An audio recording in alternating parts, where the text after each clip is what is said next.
What's going on, people? Welcome to Conversation with Haych, and we have an amazing guest with us, multi-genre. We ain't putting him in no box. Multi-genre artist with bangers such as Strikers, Ruffian, Style and Grace, Rubicon Lychee? Rubicon Lychee. A man who works with youth to be and make an amazing change. The animated academic, the voice, the lyricist, the former spoken word artist. You man didn't know that. The English language and linguistics. Yeah. Okay, Ooh. student. Yeah, we tapped in. Your research, Mr. All or Nothing, aka Mr. Lively is a freestyle. I didn't even say it right. Lively. All right then. There I we introduce you to Bliss. Some of you know him as Namesbliss. How you doing today? Yeah, man, I'm good, man. I'm healthy. Good. Yeah. That introduction was fair. Yay. Yeah. That was an A1 introduction, man. Love fam. So for those who don't know who you are, who is Bliss, and who are you outside of Bliss? That's a good question. So who is Bliss?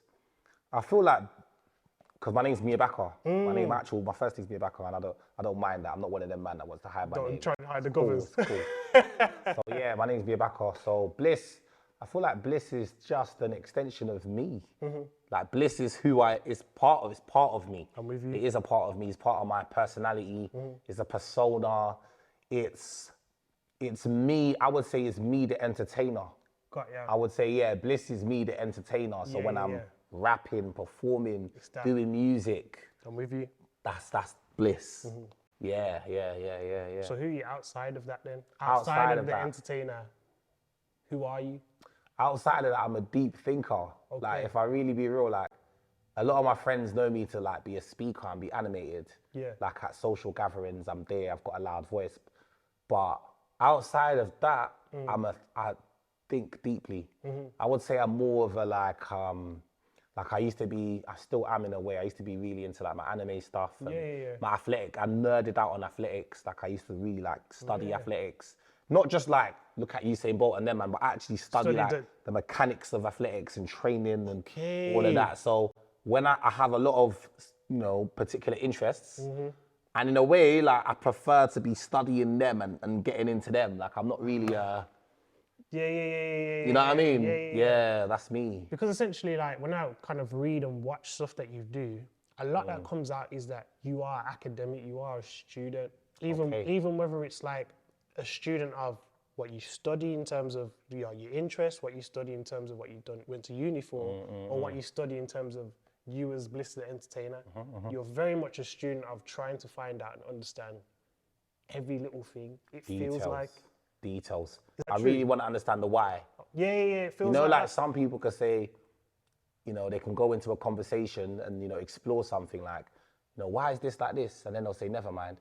Nah, I'm not never mind. I want to understand, whether it be issues around genre or faith or psychology. I always want to know why. Yeah. Deeply, yeah. So what was younger you like? Yes. And before we go into that, what was it like and what was the influence that he had to have older brothers as well? Okay, ooh, wow. So younger me, so to answer the first thing, like younger me, I was very hyper. Yeah. I'm still hyper now, do you know what I mean? I'm still hyper. But what would I say? I was very impulsive. Okay. So like I've said this before, like I thought I was a bad youth, like, because I thought I was a bad youth. And that when I say I thought I was a bad youth, I don't mean I thought I was a bad man. I don't even mean like that. I mean, I would do things, get in trouble, teachers would label me, then I would feel bad. That's actually what I mean. So I was never a bad youth. I was just impulsive. Yeah. So if someone, in my perception, growing up in Kilburn, before I moved to Herts, so I lived in Cricklewood, Kilburn, northwest London, then I moved to Hertfordshire. But both of my experiences in school, if someone's to get rude or do something, I would react impulsively. Yeah, I'm with So you. I might aggressively, I might say something or punch them in the face. Yeah. And in my head, it wasn't like, I'm a bad man. It was just, that's what I did. Then afterwards, I'd be like, rah, did I do that? Like, did I move like that? And then the teachers would kind of paint me with a brush and be like, you're really smart, but this behavior, you can't behave like that. Getting distracted, yes. It was always, you're constantly distracted, you're hyperactive. They try, even obviously, they were like the whole ADHD. So for me, it was like, they would say that was me now, but I didn't really understand that too tough, and in my culture, wasn't really something you would explore.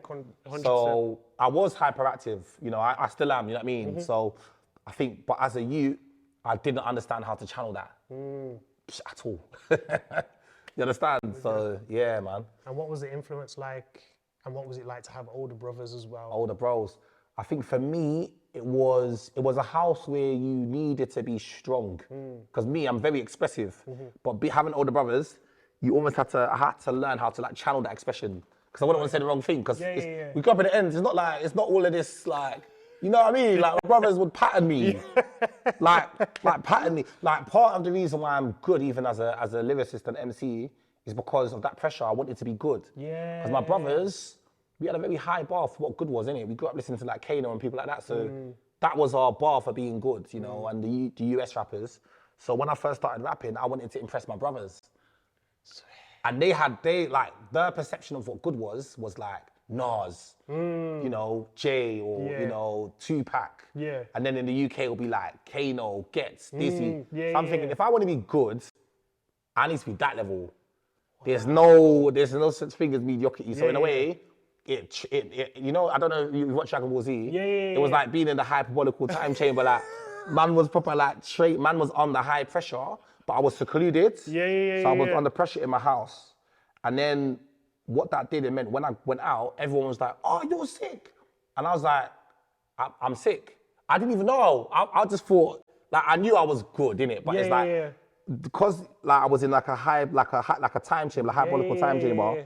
I was in a bubble where I really had to be good to impress my brothers. I've not actually said this before, you know. It's actually because I'm deep in it now. I was in a bubble where I wanted to impress my brothers, and then when I was taken out of that bubble, I was good. And the thing is as well, everyone else's expectations probably wasn't as high as your brothers. No. So, some, but no. Some of them, but like not all of them. So you've already exceeded the expectations. So you've gone from where you feel you're good to them you're sick. Yeah. To everyone outside my yard, I was sick, But because you took that time I need to impress my brothers. It was pressure. There was a pressure.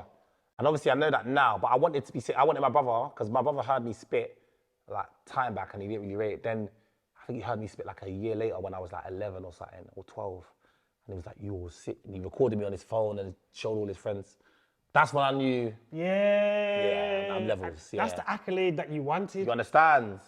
So that's when I thought, okay, I've got away with words. You know? So how does that work in terms of, now you've got your brother's accolades, when you get accolades from other people, does it mean less, or is it a case of, thank you, but... I'm thankful to other people's accolades, depending on who they are though. If it's like a fan of music, or just a fan of what I do, then it's nice, very nice. If it's someone who I consider to be like an expert in that field, 100%. It's weightier. Till this day, when I do tunes, I've got my oldest brother, I would always WhatsApp him the tunes that I'm doing now. Still? Now, like, so the tunes that have come out, like the tunes that I've done recently, like, he would be one of the first to hear them. And he doesn't lie. He's one of those people that do you know those people you meet where they don't lie? It's almost like incapable of lying. They're the sort of people where if you put on a bit of weight now, or you got something on your face, you're just gonna be like, yeah, that's on your face, and you're like, rah, like my brother is good because you always know where he stands. So if I send him a tune and he does not feel it, he's saying it. Tell you the truth, innit? Point blank. Wow. You understand? So he's that's what my brother's like. You know, so for me, he's still a good acid test till this day. Yeah, so that's it, man. Speaking of your brothers, speaking about kind of home life, you moved, as you talked about, Kilburn, Cricklewood to Hertz, as you would describe it. Yeah. Which means you moved schools. What was that like, and what impact do you feel like the moving, home life, how did that affect your home life as well? But what was the impact it had on you as a person? On me, I feel like when I moved to Hertfordshire, initially I was angry. I was angry because I felt like I'd left culture. Really? Because bear in mind, I was MCing at age 10, 11. You know, I was teaching people how to MC in school. Like, yo, this is how you write bars. And I was 11. I was one of them youths that was like the younger guy that was good. And when I moved to Hertfordshire, they didn't even really know what like grime was back then, or MCing or rapping. I was the only black guy in my class. I went from a multicultural year group of, Irish, black, Asian, everything, to being the only black guy in my group with 11 and 12-year-olds who are, the children of their parents. Yeah. So they're ignorant, they don't understand me, they don't understand where I'm coming from, they don't understand where I come from. 100%. And I was fighting in London. So I was fighting in the ends for stupidness. So I felt like the fights or the behavior I exhibit in Hertfordshire, like when I was impulsive or whatever, or reactionary, there was more of a basis for it. Because there was then people saying racist statements or, saying remarks about me being black or things like that. It was actually the first taste of it, I'll be real, like that, where there was like a venom to it. So I feel like I became very, had a chip on my shoulder. Because I felt like if anyone said anything that was even close to offensive or racist, in my opinion, I would hook on it and I would move mad. You understand? So that's what it was like. So it was actually it was difficult transition. I think I definitely got worse before I got better when I went to Hertfordshire. Definitely got worse before I got better. That's what I'd say. How did your home life then get affected by that? Or was home life and school life, did you always keep that separate? Home life bled into school life, if anything. Because I feel like, in a sense, there were hardships at home, family tensions and different things. So for me, I would take that into school both in London and in Hearts. That was both. And yeah. So where does faith come into your life, or are we skipping past a large portion of your life? In what sense? When do you consider faith? Thank God I got saved. I got saved when I was 14. No, 13, 14, yeah. So I got saved in year 9. That's when I became a Christian. I grew up in a Christian home, in church every Sunday, everything, all of that. I was fighting in church. Hold on. Not in the service. No, I hear you outside. In the youth group. But bear in mind we're fighting in church. It was like youth with bare energy and that. Hold on. Church is meant to be the place where peace, comfort, laughter, everything. I wasn't saved, did it? This is before Christ. I hear you. But how you go to church every Sunday fighting in the youth group? Overdone this as well. Your bars are better than mine. Not like his bars are. Like people just saying statements and you cuss someone, and then cuss you. It's gone after you got Cocoa Pops and you fighting over. It's finished. I hear you. Yeah, so that was then. But when I got saved, I remember the moment I got saved it was a supernatural experience. Basically, what happened was there was a family dispute going on downstairs. Like I remember it. It was going on downstairs, a family dispute, and I felt really. The word I would use now is overwhelmed. I didn't know I was overwhelmed then. Like as a youth, I just thought I'm angry. I'm tense. Just overwhelmed by that particular situation. By what was going on downstairs, it was peak. And then I remember feeling something in my soul, my chest then. And I just said in a very deep way, help. Now when I said help, it wasn't like loud or anything, but I felt it like to the depths of my spirit when I said help. It was coming from here. Coming from my Yeah, I'm with you. And all I remember is we went to church. So we used to go to a church called City Church. It was like a, how would I describe it?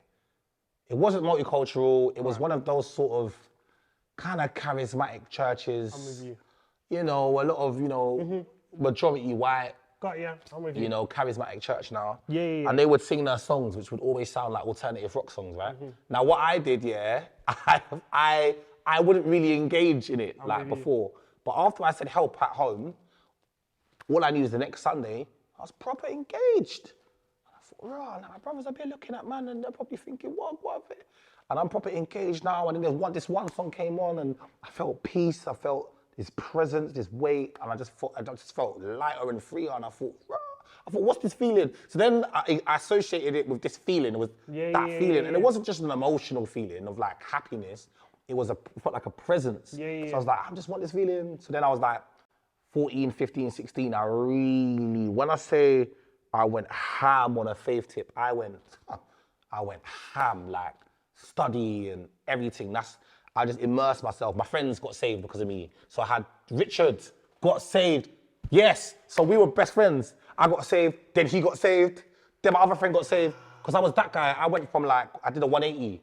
So for me, because I was quite loud and quite influential in my peer group, when I got saved, it was like, nah, you might need to know about it. You know what I mean? I was just on that wave, innit? So that moment, I would say, you know, school changed a lot. I had a radical phase. You know, like when you had that radical phase where everything was just, you know, Christian. You understand? From like the ages of 14 all the way up to like 17, I'll say. Like you literally went from impulsive, I want to fight if someone says something wrong, to I need to tell you about Christ. Yeah, it was like literally, I was still impulsive, innit? But then it was like, it went from impulsive to fight to impulsive to evangelize, innit? Yeah. Literally, I was the same dud, but it's now, I think probably some people would even be intimidated. To show which It'll was coming next. Yo, do you know about the Lord? Like, and I'm looking at and then I was watching like Todd White videos. Yeah, so I was watching that, so we were going out and praying for sick people. We were doing a lot. That was my thing, and I was like getting other people on it and stuff. So that was me, and that was the latter years of school. And I think what that taught me was how to go against the grain. It gave me a lot of confidence in a way when I look back. Yeah. Because that was not cool. Yeah, like, I no, back like, then, no, 100. I was cool when I was fighting and MCing. I was still MCing after, but when I was fighting, I was cool. As much as it was destructive, your guy in school, innit? To everyone else, like, I see him, yeah. Yeah, it's enough respect. Then man's now done a 180 now. I'm still me, but I'm not really me. I'm like now a bit softer and, you know, trying to talk about faith. I lost, but then I had to be strong in that in the face of everyone else doing their thing, innit? So in a way, it made me understand how not to be a follow fashion. 100%. And that's kind of like a current that's kind of stuck with me. Because I don't think what I was doing then was fully right. I think there were some good things about the way I was behaving, like the radicalness. There were some good parts of it. But there were some elements that I was like, whoa, nah, fam, that was a bit mad. But it definitely gave me, it was like the beginning of the type of self-confidence that I think I have now, you know? So. And one of the things you touched on as well is that you became radical in terms of like going into your word, studying and evangelizing and all those types of things. Heavy. But it all speaks back to who you are still to this day. Someone who studies intently and intensively in what you're doing. Yeah. So even at the age of 14, 13, even if it was bars, if it was God, if it was whatever it might have been, even up until this point, it's like, I need to know every detail. Yeah, I need to know, detail, 100%. Which I think is like an amazing thing to have, but it can also have its downsides to a certain degree. Definitely cons. Definitely has bad sides, yeah. So how do you deal with those downsides to being so intense in terms of studying, I need to understand this? Because then, not that you lose sight of things that are like here, but sometimes it's like those things aren't as important to you as they may be to other people. Yeah, that's my challenge now, innit? So like, I've got my team, so in terms of like Namesbliss, and just in life, I've got my friends who do redirect me sometimes, and voices. 100%. So Josh, he's like my right hand. He's my business partner. He manages a lot of my stuff as well. And he's a manager in that regard, and he can keep me grounded, I'll say, or keep me balanced. Not even grounded, but balanced. Like try and see the bigger picture of what's going on here. You know, even when you're focused on this one thing, think about how these other things work together. And also my other friend, my best friend, his name's Josh as well. My actual best friend, his name's Josh. So I've got 3 Joshes in my life. 3. One of them's a rapper called Collister. He's Josh. So I've got a lot of Joshes. I don't know, it's something there, but I think friends for me is big. Friends and family as well. Like my mum's instrumental in that as well, because when I'm working hard and just going through it and in that sort of tunnel vision mode, she'll be like, hey, like, have you looked at this? Have you thought about, you know, the bigger picture? Are you resting? Are you doing this? And then my girl, she's very big on that. Are you resting? Like, have you taken some time for yourself? Is there any leisure in your life? And she's very driven, but then she's also She understands balance a bit She more. than you understands do. balance. I would say she does understand balance, but we're both very like that. But she does understand. I would say she understands balance a bit more than me. Yeah. And obviously, because she's looking at you as well, Yeah. it's easier for her to say, I've seen you're maybe doing a bit a lot over here or doing a bit too much over here. Have you taken the time? Because she's looking at it from an outside perspective, whereas you're focused on a goal. Goal. Yeah. So all of that's like, It doesn't matter. Like in my head, I'm always like, what's that? What I need to eat? Well, obviously not that, not things like that. But like, I need to do this thing. And sometimes it can be that because you're just so focused. But like, yeah, it's having those other voices to bounce off on. And I talk to them, so I go to them like, hey, like, how do you think we're doing at the moment? How do you think, I go to them to inquire to see what they're seeing. 100%. Yeah. The evolution of you as the person and as the artist in terms of like, even going from being so intently and, intensive in terms of like, this is the goal, this is what I need to do, to finding out and realizing, okay, maybe I need to take some time here and there or understand this or take time to do this. Have you noticed that evolution in yourself as a person as well as an artist in terms of how you produce and write music as well? That's a good question. Yeah. I think the phrase that comes to mind is art imitates life, innit? So like, I think about how my artistry is a direct reflection of where I am at. Yeah. Even if it's not authentic. Even if it's not authentic. So what I mean is, when I was a younger writer, I was writing more so from a place of ego. I know when I was doing a lot of my grime lyrics, which is about, I want to show everyone I'm the coldest in the room. Yeah. You understand?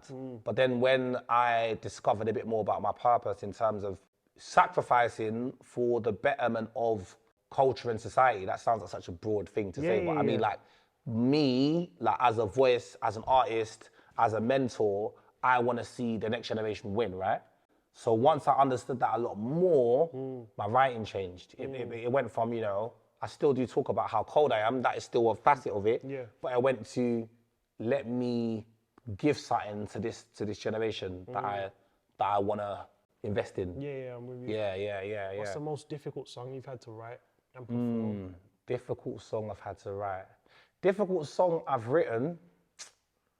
You better tell me it's not out yet. What's that? You better tell me it's not out yet.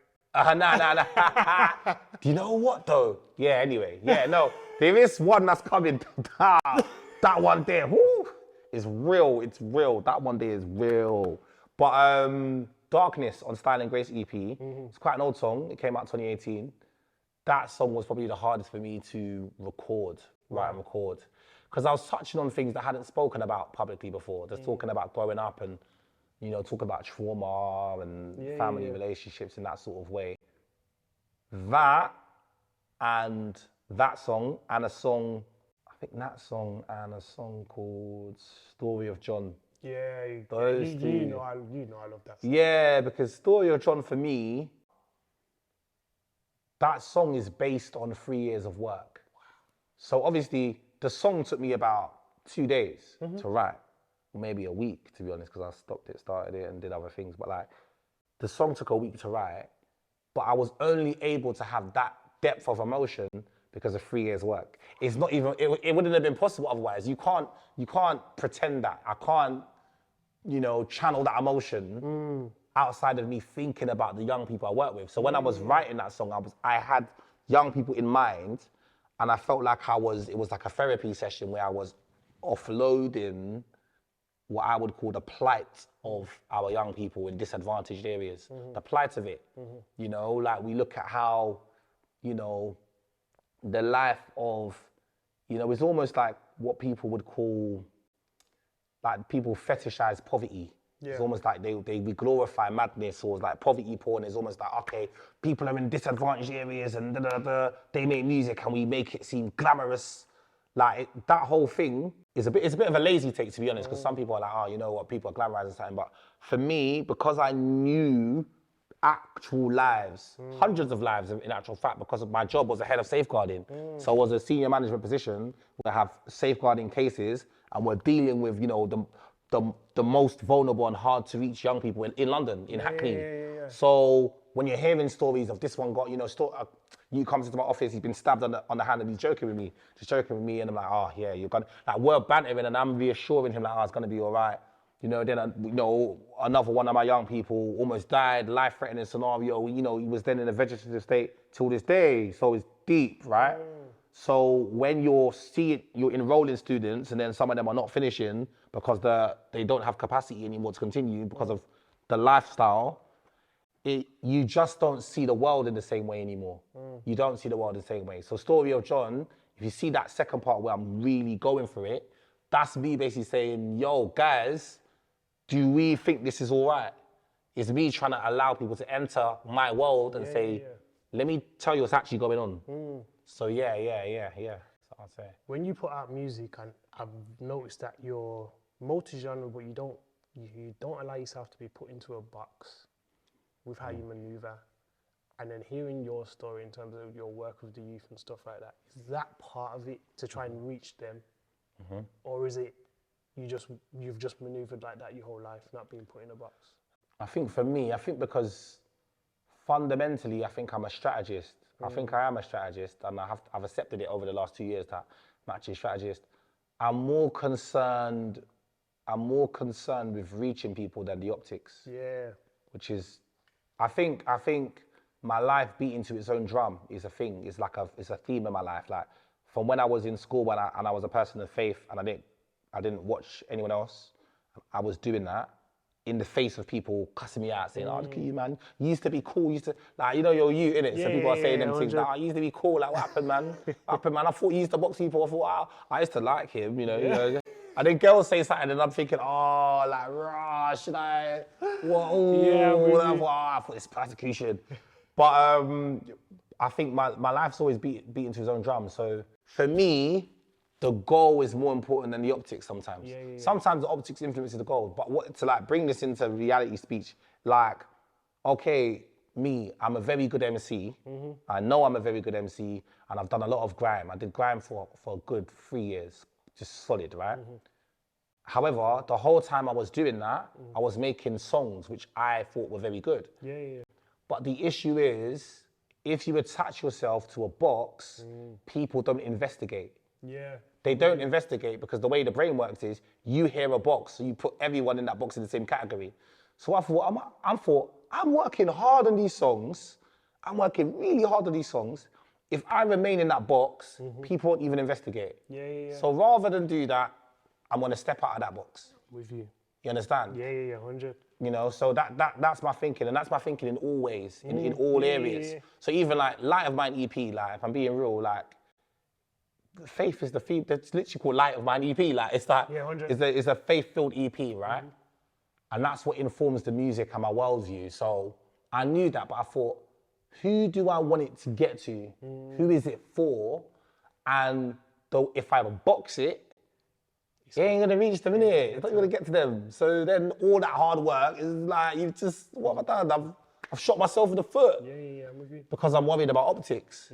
And that's the thing. I think a lot of people worry about optics, and I don't think there's anything wrong with that. I think the default thing is to worry about optics. I think we're humans of tribe. We want to fit in. I think that runs very deep within us. And if you deviate, it's a harder path. And I only think you should deviate if you feel compelled to. I don't think people should be like me, if that makes sense. I'm with you. I'm with you. You've released singles, you've released EPs, had your live show. What is there left for you to do, do you believe, in where you're at now? In the stage of my career? What's the next? Probably not what's left for you to do, because you still, even though you've done a lot, you can see there's a lot more to come. So probably the question is, what's the next steps for you? Look at that, I think for me it's film. I think for me it's film and touring. Those two things. So for me, if I touch on touring first, I am looking to do different cities in England, different cities in the UK. I know which ones they are so far. I know the ones where I can do it. And I'm just building towards doing more and building that. So touring is a thing because I like performing a lot. I really like performing and seeing the people. That's something I proper like. Like the sacrifice is worth it when you do a show, man. Like my show is still probably the best moment of my career so far. That show that I did in Peckham, definitely the highlight of my career so far. And in terms of film, I'm actually I'm getting headshots in like 2 weeks, 4 weeks. Where they're going to take a photo of me and then I'm going to start pitching to more roles. Jeez. Yeah, there's going to be more. Because obviously, I've done a little cameo now, so there's going to be more. There's going to be more. The Top Boy. Yeah. I can't say the Top Boy in that. Yeah, I got murked as well in Top Boy as well. They flipped my cap off in it. It was bad. Do you know the bad thing about that is we had to re-record it about 8 or 9 times. Oh, so it's just 8 or 9 times this cat just flying. Yeah, the game is rigged, man. The game is rigged. Do you know what actually happened here? I wrote some of the bars for the person clashing me, innit? Because naturally it's script and whatever. So we're doing a clash. I'm actively trying to lose because obviously that's the whole the frame of it is I lose because Kezia is meant to murk me, innit? Yeah. So I'm trying to lose. I'm trying to wrap my bars in a bit of a dead way. But the muscle memory is just not. Yeah, you're giving energy. Yeah, it's giving energy. And because if you watch it and you know me, you're like, that's not him at his. Yeah. But Sideman, he's in it, was like, you're not losing convincingly enough. Yeah. He looked at my hat and said, it's gonna have to go. And I'm like, how's my hat gonna have to go? What do you know how many people watch Top Boy? Like, man's gonna be a laughing stock, innit? And then he said, do you care about the scene or your ego? And when he said that, I said, I care about the scene. Yeah. And then we had to re-record that bit 8 times. So my hat flying off and the whole crowd laughing at me. And it felt very real. It felt very real. So yeah, it was interesting. But what I do want to do more, I want to do a lot more of that stuff, a lot more acting stuff. So I'm going to push that side. We talked about youth, just talked about acting, talked about music. We haven't touched on lively services. Lively, how do you say, like, the lively is not really coming from... Lively. Lively. How the last one was all right, but where are you grabbing that from? Where's that lot? Where's that lively? Where's the lot? It actually comes from the soul, fam. That's a deeper one. That's a deeper one. Not everything that you say with deepness is deep, you know, by the way. That's nonsense, yeah. But you know when you say something with enough conviction. I was like, and it stops somebody in their tracks as well. But you do all these things, and you give out to a lot of different sets of people. Yeah. How do you replenish that? That's a good question. I feel like I've let it slip in recent weeks, months, I'll say, because I feel like I've been stretching myself too thin. But typically what I do, I have my support system. So at my church as well, I've got my pastor, I've got the team, and they really are there. They are present to keep the ground. They ground me, I engage with them, we talk live, chop it up in that sort of way. 100%. So they are phenomenal people. So they're very helpful. My friends, recharging with my friends, just doing nothing, just like actually chilling, which is rare now, to be honest, because I've been doing full-time job at music, so it's been rare, but that recharges me, I would say. Seeing my girl, that recharges me, that brings ease to me. Yeah. And then I think the final one, and probably the most fundamental for me, is prayer. For me, is actually seeking God. For me, like on my walks, when I'm walking to train station or when I'm walking there, just seeking. I like to seek God on the move for me, because I just seek God and slap in my headphones and be seeking the Lord. I think that for me has been the fundamental, pillar. Yeah. For me, I would say, yeah. Considering all you do and all you've done, and considering where you were at when you were younger, do you feel like you've made your mum and dad proud? I know the answer to this. Yeah, I have. I know I have, yeah. I think the reason why I say it and I'm not like, it's because I think because they know where I've come from, especially my mum. My mum has seen me do the 180 and seen where my life could have gone. My mum saw it. She saw the change. She prayed hard, man. She saw the change. Because of that, by the time I was at uni, I already knew they were proud. So by then, I already know they're proud. So if anything, it's been, let him do his thing. Because they never supported, but they didn't really support my music. It was like, come on, Nigerian Yard and that, they're not supporting me doing music. You do music, what? Like, so they did not rate it at all, really. Which is expected with that generation. It's hard, but it's expected. But it's like, once they saw me, finish uni and be doing music alongside everything I was doing, they just thought, okay, he knows what he's doing. And I could sense their pride. Yeah. So yeah, I think yeah, I would say. We've touched on a lot of things today. and you've answered a lot of questions. The ones that I've written down, you answer them in your answers. And it was like, okay, where do I go? Because I'll probably ask about 5 questions off here and I'm giving you like 15 questions. Because you've answered them. So my last question to you would be, with where you're at in life right now, what encouragement or advice would you give to yourself? To myself? Yeah. Presently? Right now. That's a good question. That's a good question, isn't it? You're basically saying, what would I say to myself now to encourage me? Yeah. I think what I would say is, it's genuinely all gonna work out. I think that's the thing I say, it's genuinely all gonna work out. And I could go into why, but I think that's what I would say, it's genuinely all gonna work out. I think that's what I would say to myself to encourage me. I think, yeah, that's what I would say. Go into the why. Go into the, I was hoping in a way that maybe, but with that, it's like, I think as I've grown and as I've learned more about life, I'm starting to learn that, you know, the way God defines success isn't the way the world defines success. It's not. They're actually different. And I think because we're all in the entertainment industry, music industry, creative industry, it's so easy to conflate the two. Like if you're not, it's so easy to just pick up what the world says success is and say, yeah, let's do that. But I think now that I know my job is to be a good steward of what God's given me, to work hard, work diligently with what he's given me, do that, you know, serve him and serve people, and everything else will work itself out. Factually, there will be extremely hard times, there'll be extremely good times, but in all of that, my job is to stay connected and to continue to use what he's given me. That's it, you know. And if I do, if I think about even like the whole way the Top Boy thing came about, so random, innit? Like I was praying about stuff, and I just felt God was like, oh, I'm gonna, you know, in a nutshell, I'm gonna expand, you know, give you more reach and different things. And I knew that, and he was like, you know, I kind of had this bit of strategy in prayer. I had a bit of strategy in terms of freestyling more and do more freestyles. I was actually one of those freestyles that got me to Top Boy. You know, so for me, it's just things like that. It's like he's very certified, isn't he? He has things. He's got things under control, and I feel like my encouragement to myself would be, yeah, everything is going to be okay. That's what it will be. Yeah. Bliss. Yeah. Thank you so much, bro. Yes. Come on, man.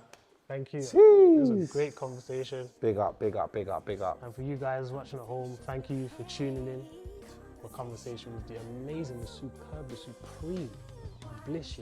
Namesbliss. Go follow him on the socials and everything, everybody. This has been Conversation with Haych. We'll have more content coming for you very, very soon.